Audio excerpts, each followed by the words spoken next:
दोस्तों नमस्कार। आप सभी का एक बार फिर स्वागत है। मध्य प्रदेश का साइंस हम एक लाइन वाले क्वेश्चन की डिस्कस कर रहे थे, तो आइए बिना देर की स्टार्ट करते हैं नेक्स्ट क्वेश्चनों को, और आप डायरेक्टली क्वेश्चनों को अच्छे से याद करेंगे। पहला क्वेश्चन देखिए, चट्टानों की आयु ज्ञात करने के लिए रेडियो सक्रिय आयु अंकन किस समस्थानिक का उपयोग किया जाता है। सबसे पहली बात तो याद रखना कि चट्टानों की आयु ज्ञात करने के लिए यूरेनियम, ठीक है, यूरेनियम ये रेडियो सक्रिय आयु अंकन है, और ये समस्थानिक है। क्या है समस्थानिक? तो ये यूरेनियम जो है ये समस्थानिक है। अगला प्रश्न देखिए, किस कोशिकांग को आत्महत्या की थैली कहते हैं? तो लाइसोसोम, इसको आत्महत्या की थैली बोला जाता है। जे रॉबर्ट ओपेनहाइमर, इसके नाम के साथ में किसका आविष्कार जुड़ा हुआ है? तो परमाणु बम का। याद रखना, जो जे रॉबर्ट ओपेनहाइमर है ये परमाणु बम का आविष्कार इनके साथ में जुड़ा हुआ है। अगला प्रश्न देखिए, सिलिकोसिस की बीमारी कहाँ पर काम करने वाले लोगों के साथ में होने की संभावना रहती है? तो सिलिका की जो खदानों में काम करने वाले जो व्यक्ति होते हैं उनको सिलिकोसिस नामक बीमारी की संभावना हो जाती है। अगला प्रश्न देखिए, एक हरी पत्ती अंधेरे कमरे में रखकर लाल प्रकाश से प्रकाशित की जाती है, पत्ती कैसी दिखाई देगी?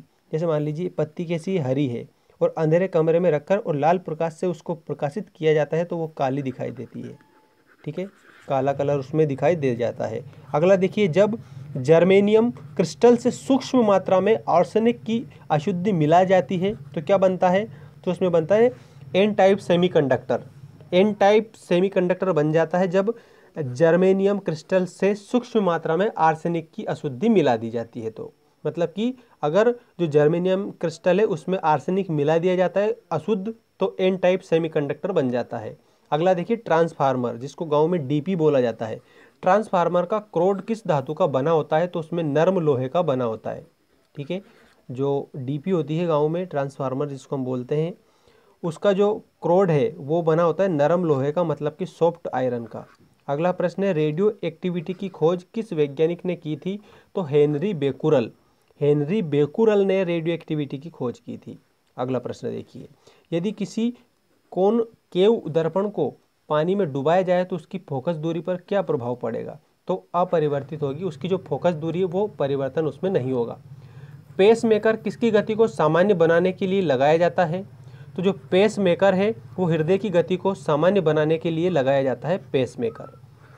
हृदय संबंधी असामान्यताओं का पता लगाते हैं तो इलेक्ट्रिक कार्डियोग्राफ से। जो इलेक्ट्रिक कार्डियोग्राफ है उसमें हृदय संबंधी असामान्यताओं का पता लगा लिया जाता है।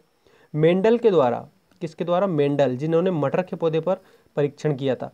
मेंडल के द्वारा प्रतिपादित सिद्धांत को क्या कहा जाता है? तो अनुवांशिकता का नियम। क्या कहा जाता है? अनुवांशिकता का नियम कहा जाता है। रेबीज नामक रोग में मनुष्य का कौन सा तंत्र प्रभावित होता है? तो तंत्रिका तंत्र प्रभावित होता है। और जो जानवर है उनके काटने से कौन सा ये जो रोग होता है? रेबीज। तो याद रखना, रेबीज किस में पाया जाता है? जानवरों की जो लार है उसमें पाया जाता है। तो ये तंत्रिका तंत्र को प्रभावित करता है। जैसे अगर किसी को कुत्ते ने काट लिया तो उसको कितने 15 इंजेक्शन या 5 या 3 इंजेक्शन लगते हैं। तो वो काय के लगते हैं? रेबीज के लगते हैं, याद रखना। और इसमें तंत्रिका तंत्र प्रभावित होता है मनुष्य का। पाचन की दृष्टि से आहार नाल का सबसे महत्वपूर्ण भाग कौन सा है? तो छोटी आंत। पाचन की दृष्टि से आहार नाल का सबसे जो महत्वपूर्ण भाग है वो छोटी आंत है। अगला प्रश्न है, शरीर के किस भाग द्वारा ताप का नियंत्रण होता है? तो त्वचा के द्वारा। किसके द्वारा? त्वचा के द्वारा ताप का नियंत्रण होता है।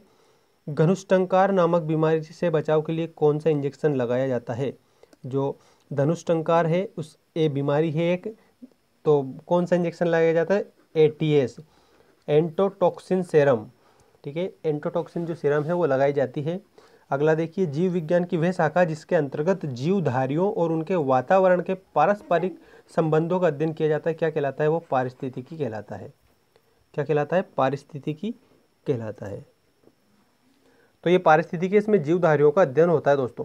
अगला देखिए, ऑस्टियोमेलेशिया नामक रोग में शरीर का कौन सा तंत्र प्रभावित होता है? तो उसमें कंकाल तंत्र प्रभावित होता है। ये जो ऑस्टियोमेलेशिया नामक बीमारी है इससे कंकाल तंत्र प्रभावित होता है, याद रखेंगे आप।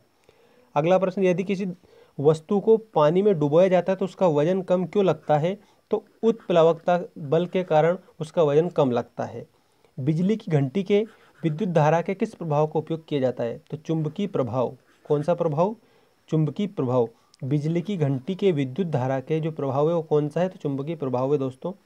अस्थियों एवं कंकाल तंत्र के अध्ययन से कौन सी शाखा संबंधित है? अस्थियों मतलब कि हड्डियां, मानव की हड्डियां। तो मानव की हो या जानवरों की हो, याद रखना। तो अस्थियों एवं कंकाल तंत्र के अध्ययन जो शाखा है वो है ऑस्टियोलॉजी। किस कोशिकांग को आत्महत्या की थैली कहता है? तो लाइसोसोम। ये डबल आया है तो याद रखना, आत्महत्या की थैली लाइसोसोम।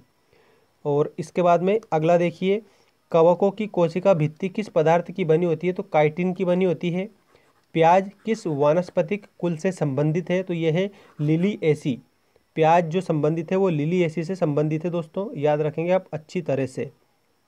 अगला देखिए दोस्तों, हृदय पेशियों को किस धमनी के द्वारा रक्त पहुंचाया जाता है? तो कोरोनरी धमनी के द्वारा हृदय पेशियों को रक्त पहुंचाया जाता है।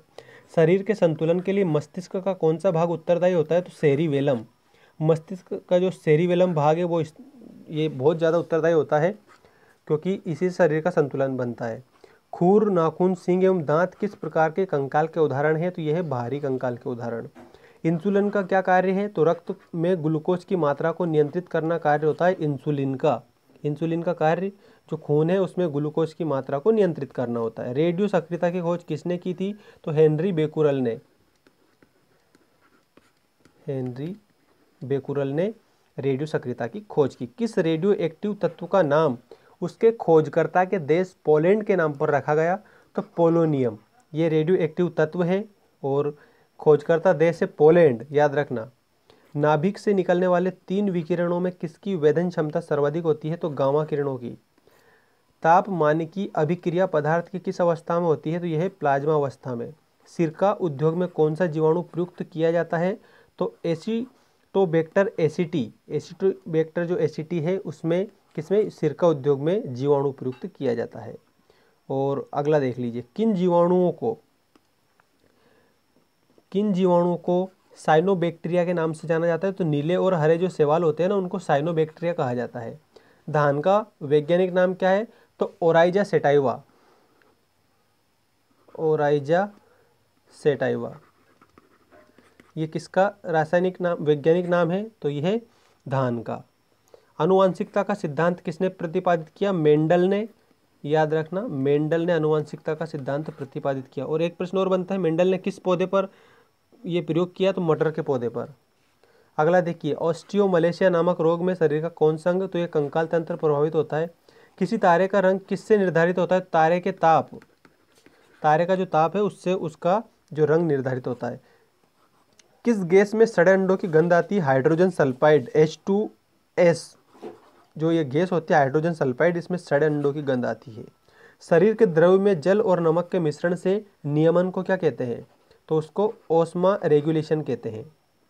प्रतिकरण के अस्तित्व की सैद्धांतिक घोषणा सर्वप्रथम किसने की? प्रतिकरण मतलब कि एंटी पार्टिकल, इसके अस्तित्व की जो सैद्धांतिक घोषणा है वो PAM डिराक ने की थी।